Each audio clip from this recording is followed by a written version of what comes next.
और उसकी वजह यह है जनाब स्पीकर कि यहाँ पे वाज़े तौर पे लिखा हुआ है कि आपके ऑडिटर जनरल ऑफ पाकिस्तान ने फाइनेंशियल इरेगुलरिटीज डिफेंस सेक्टर के हवाले से उन्होंने उसकी निशानदेही की है।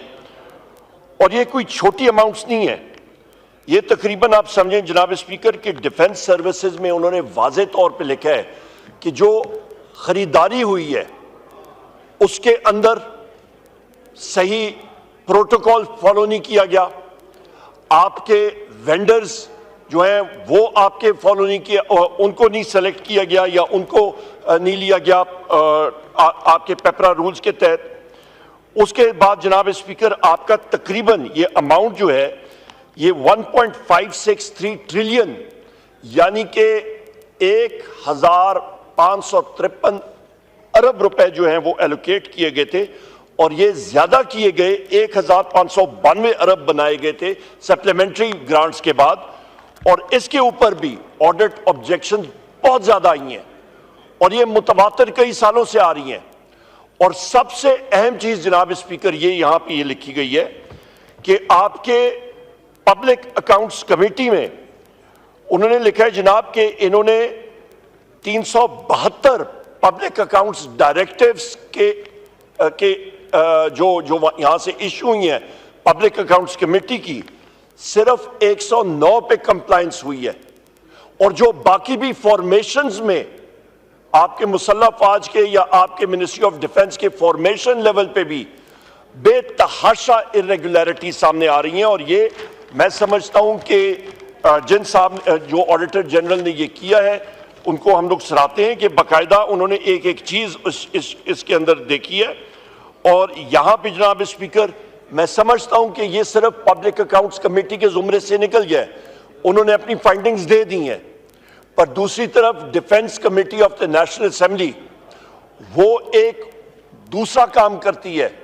यहां पे एक स्पेशल कमेटी चाहिए होगी जिसका मैंडेट बड़ा फोकस्ड होगा और वो आप बना सकते हैं जनाब स्पीकर कि ये इरेगुलरिटीज जो पूरा प्रोक्योरमेंट प्रोसीजर है, जो आपकी कंप्लायंस है फॉर्मेशन लेवल तक, उस पे क्या कुछ हो रहा है उसके ऊपर नजरसानी होनी चाहिए और उस पे रेक्टिफिकेशन होनी चाहिए क्योंकि वास्ट अमाउंट्स इन्वॉल्व है।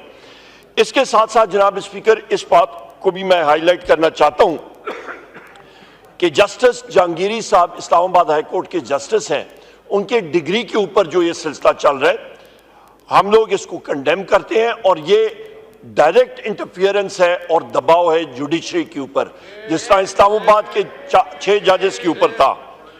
जनाब स्पीकर यहां पे एक और अहम सिलसिला है और इसके ऊपर भी आपकी जो स्टैंडिंग कमेटी ऑन लॉ है उसको एक्शन लेना चाहिए और इंडिपेंडेंस ऑफ जुडिशरी को हम लोग इन्फोर्स करेंगे तो मुल्क में रूल ऑफ लॉ होगा। रूल ऑफ लॉ होगा, आइन और कानून की बालादस्ती होगी तो मुल्क तरक्की करेगा। जनाब speaker article 370 Indian foreign minister ने इसके बारे में बात कही है और हमारे फॉरेन ऑफिस की तरफ से कोई रिस्पांस या गवर्नमेंट की तरफ से नहीं आया। और वो था जनाब के डायलॉग अभी खत्म कश्मीर के ऊपर।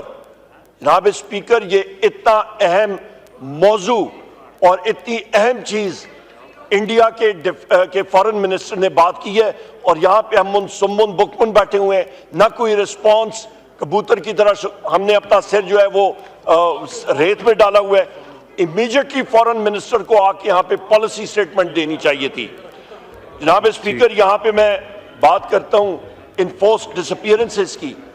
इसी फ्लोर पे पीएम ने कमिट किया था जिस दिन आपके हानिया साहब की शहादत हुई थी और उसके बाद इस हाउस ने ज्वाइंट रेजोल्यूशन पेश किया था, तो शहबाज शरीफ ने यहाँ पे कमिट किया था कि इनफोर्स्ड डिसअपीयरेंस के ऊपर उसकी स्टेटमेंट और पॉलिसी स्टेटमेंट आ गई है। कितने दिन कितने हफ्ते गुजर गए जनाब स्पीकर, कोई उस पर नहीं आई। या तो हमें बता दे कि वो बेबस है, उसके हाथ में नहीं है और वो यहाँ पे पॉलिसी स्टेटमेंट दे। दूसरी चीज जनाब स्पीकर यहाँ पे ये भी मैं कहता चलूं कि आपका वजीर आजम इमरान खान साहब के जेल के हवाले से जहां पे बात हुई थी, जो हुकूमत के मेंबर्स ने यहां पे बात कही थी, वो निहायत अफसोसनाक, जो आपके प्लानिंग मिनिस्टर ने और MNA हनीफ अब्बासी ने बात की थी, निहायत अफसोसनाक। वजीर आजम इमरान खान साहब ने ना एनआरओ लिया, ना वो कभी लेंगे। एनआरओ लिया तो इन लोगों ने लिया, इस वक्त जनरल मुशर्रफ के कहने पे भी गए थे, और उसके बाद भी जो एनआरओ 2 आया था, बाकायदा ये लंदन प्लान और जनरल बाजवा के साथ इन लोगों ने एडमिट किया टीवी प्रोग्राम्स पे, और उसके तहत वजीर आजम इमरान खान साहब की हुकूमत को हटाया गया था प्लान के जरिए, और आज हम लोग पूरा मुल्क उसका खुमियाजा भुगत रहे हैं। जनाब स्पीकर, आखिरी 2 पॉइंट्स में कहूँगा कि वजीर आजम इमरान खान साहब की नॉमिनेशन ऑक्सफोर्ड यूनिवर्सिटी के चांसलर के हवाले से हमारे ओलंपियन गोल्ड मेडल्स लेके आते हैं, उसको हम लोग सेलिब्रेट करते हैं। वजीर आजम इमरान खान साहब चांसलर ऑक्सफोर्ड यूनिवर्सिटी के बनेंगे, पाकिस्तानी है, मुसलमान है अल्हम्दुलिल्लाह, और वो वहां पे जाएंगे तो मुस्लिम दुनिया की और पाकिस्तान की इज्जत बढ़ेगी, और 800 साल हिस्ट्री में पहली बार होगा। आप पैरोकियल सोच, नैरो और तंग नजर से ना देखें, सेलिब्रेट करें, बजाय इसके कि आप हैंड रिंगिंग करें और इस पे आप कहें कि जी ये हो गया या वो हो गया।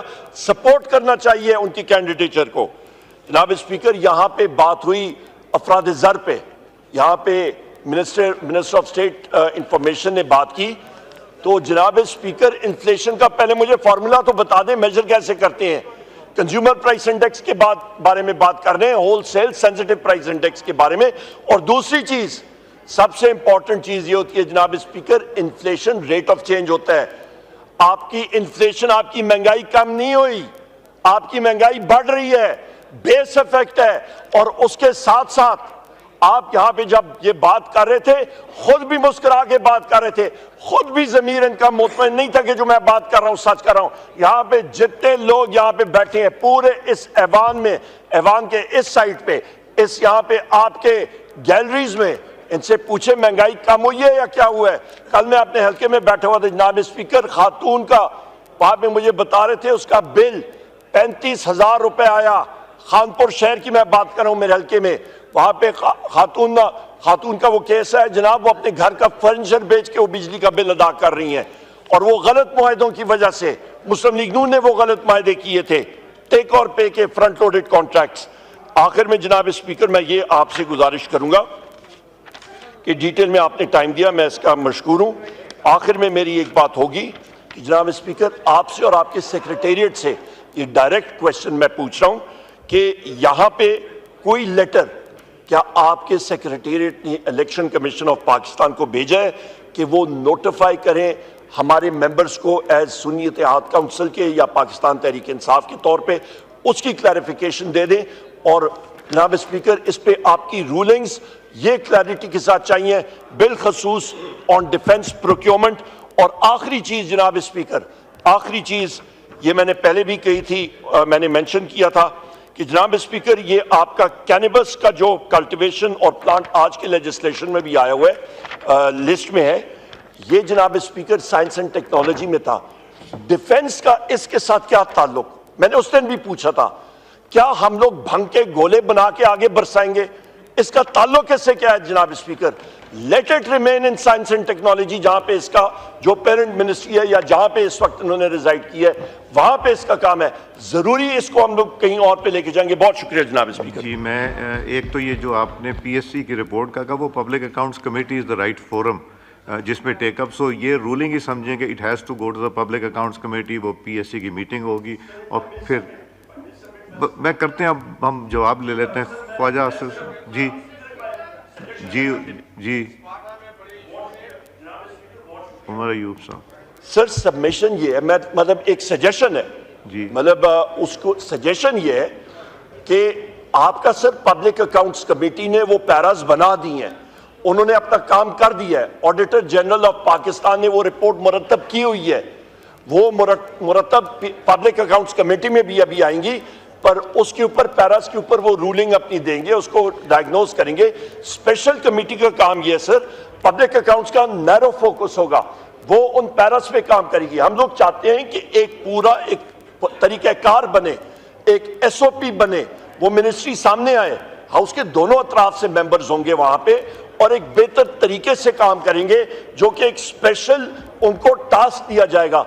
पब्लिक अकाउंट्स कमेटी का टाइम बचेगा और वो लोग आपके मेंबर जो हैं वो एक बेहतर माइंड अप्लाई करके कुछ बना सकेंगे। बहुत